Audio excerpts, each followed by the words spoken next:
شروع کرتا ہوں پاک پروردگار کے نام سے جو کہ دلوں کے بھید جانتا ہے۔ فیض وظائف کے معزز سامعین السلام علیکم۔ رب ذوالجلال سے دعا ہے کہ اللہ تعالیٰ آپ کی تمام پریشانیوں مصیبتوں کو دور فرمائے، آمین۔ آپ سے گزارش ہے کہ اگر آپ پہلی مرتبہ ہمارے چینل کا وزٹ کر رہے ہیں تو ہمارے چینل کو سبسکرائب کر لیں۔ حضرت سلمان فارسی رضی اللہ تعالیٰ عنہ سے روایت ہے کہ رسول اللہ صلی اللہ علیہ وآلہ وسلم نے ہمیں شعبان کے آخری روز خطاب فرمایا، اے لوگو، تم پر ایک عظیم بابرکت مہینہ سایہ فگن ہو رہا ہے۔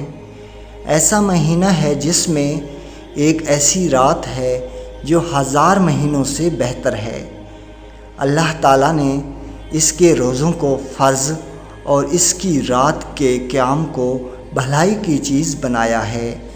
جس نے اس میں کسی بھلائی کی خصلت نفل کے ساتھ تقرب حاصل کیا، وہ اس شخص کی طرح ہے جس نے اس کے علاوہ ایام میں فرض ادا کیا، اور جس نے اس میں کوئی فرض ادا کیا اور اس شخص کی طرح ہے جس نے اس کے علاوہ میں 70 فرض ادا کیے۔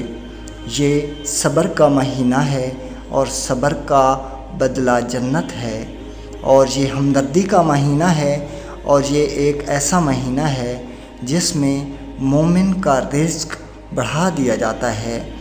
جس شخص نے کسی مومن کو روزہ افطار کروایا، یہ افطاری اس کے لیے اس کے گناہوں کی بخشش اور اس کی جہنم سے خلاصی کا ذریعہ ہوگی، اور اس کے لیے روزہ دار کے اجر جیسا اجر ہوگا، بغیر اس کے کہ اس کے اجر میں سے کم کیا جائے۔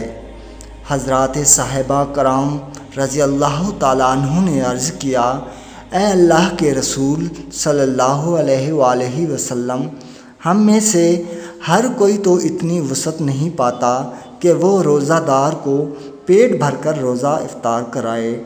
تو آپ صلی اللہ علیہ وآلہ وسلم نے ارشاد فرمایا، اللہ تعالیٰ یہ ثواب تو اس شخص کو بھی عطا فرماتے ہیں جو کسی روزہ دار کو افطار کرائے، ایک کھجور پر یا ایک پانی گھونٹ یا دودھ پر۔ یہ ایسا مہینہ ہے جس کا پہلا حصہ رحمت ہے اور دوسرا حصہ مغفرت ہے اور آخری حصہ آگ سے آزادی ہے۔ اس مہینے میں جس نے اپنے مملوک یا نوکر سے بوجھ کو ہلکا کر دیا تو اللہ اسے بخش دیں گے اور آگ سے آزاد کر دیں گے۔ امید ہے یہ ویڈیو آپ کو پسند آئی ہوگی۔ ہمارے چینل کو سبسکرائب کر کے ہمیں سپورٹ کیجیے۔ اللہ نگہبان۔